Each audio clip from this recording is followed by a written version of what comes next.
Semana aqui na Den Haag, minha reunião ela continuar sobre diferentes temas. E o tema naturalmente é importante, que é o tema de relação de reino. E para isso aqui, me reuni com o secretário de Estado van Huffelen e diferentes outras pessoas mais.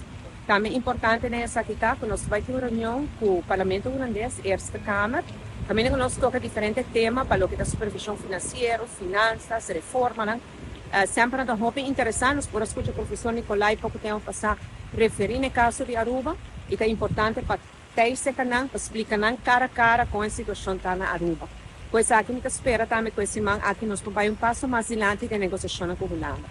A parte que sai naturalmente nossa relação com o Raad van State, voor het Koninkrijk é muito importante. O Raad van State é o instituto que toma decisão, ora que tem, por exemplo, disputa entre Holanda e Aruba, e aqui nós temos membro, e os membros, a senhora Melly Schwengel, agora que depois de 6 anos, a entregar seu retiro e depois também tem despedida que nós organizar, que nós vamos invitar também. Mientras o candidato novo já acaba, está em processo, e nós esperamos que pronto saia para o guardo anunciar também. Outro tópico importante é a relação exterior.